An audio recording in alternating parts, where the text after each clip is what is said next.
আসসালামু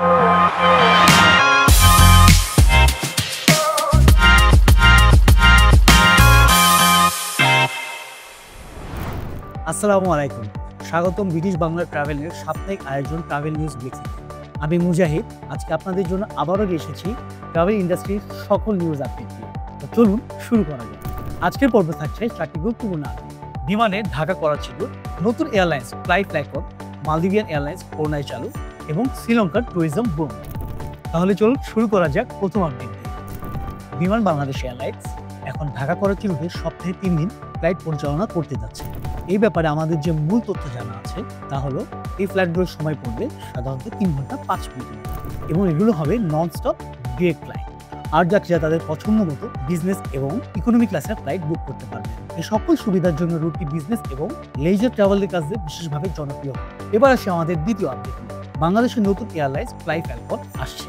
logistic company MJS group Fly Falcon নামে নতুন এয়ারলাইন্স চালু করতে যাচ্ছে। নতুন এয়ারলাইন্সটি সম্পর্কে কিছু গুরুত্বপূর্ণ তথ্য আসুন জেনে নিন। এয়ারলাইন্সটি 51% এমজেএস গ্রুপের এবং 49% ইউএই এর ইন্টারন্যাশনাল বিজনেস কোম্পানি এফজেডই, যার মধ্যপ্রাচ্যের শীর্ষস্থানীয় এয়ারলাইন্স এয়ার অ্যারাবিয়া এয়ারলাইন্সেরও মালিক। এর যৌথ মালিকানায় প্যাসেঞ্জার এবং কার্গো উভয় সেবা প্রদান করতে পারে। অনুমান করা যাচ্ছে যে ফ্লাই ফ্যালকন বাংলাদেশ এভিয়েশন সেক্টরে নতুন প্রতিযোগিতা হবে। এখন কথা বলবো আজকের তৃতীয় আপডেট নিয়ে। মালদ্বীপের এয়ারলাইন্স 1 বছর পর পুনরায় ঢাকা রুটে আবার চালু হতে যাচ্ছে। মালদ্বীপের জাতীয় এয়ারলাইন্স মালদ্বীপিয়ান গত বছর অগাস্টে বাংলাদেশের রাজনৈতিক পরিস্থিতির কারণে ফ্লাইট বন্ধ করে দিয়েছিল।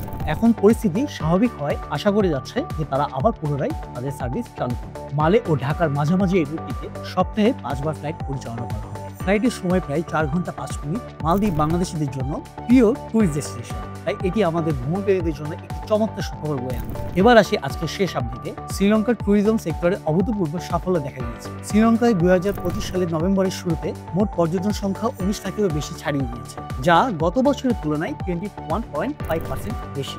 সো আর দেরি না করে চলুন আজই আমরা শ্রীলঙ্কার বিভিন্ন ডেস্টিনেশন ঘুরে আসি, কারণ এটি একটি মাল্টি কালচারাল সিটি। তো আপনি এখানে যে বিভিন্ন ধরনের কালচারালি ভাবে এবং প্রাকৃতিকভাবে তার নিজেকে কানেক্ট করতে পারেন।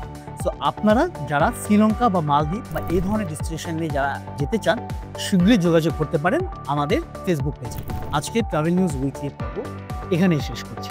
আপনি যদি ভ্রমণ, ভিসা বা টিকিট সংক্রান্ত যে কোনো ধরনের সহায়তা চান, তাহলে আজই যোগাযোগ করুন ব্রিটিশ বাংলা ট্রাভেলের সাথে। আমাদের হোয়াটসঅ্যাপ নাম্বার, ওয়েবসাইট এবং সোশ্যাল মিডিয়া লিঙ্ক নিচের ডিসক্রিপশন বক্সে পেয়ে যাবেন। ভিডিও ভালো লাগলে লাইক, কমেন্ট ও শেয়ার করতে ভুলবেন না। আর নিয়মিত ট্রাভেল আপডেট পেতে চ্যানেলটি অবশ্যই সাবস্ক্রাইব করুন। দেখা হবে পরবর্তী পর্বে নতুন কিছু ট্রাভেল আপডেট। সে পর্যন্ত সবাই ভালো থাকুন, সুস্থ থাকুন, হ্যাপি থাকুন।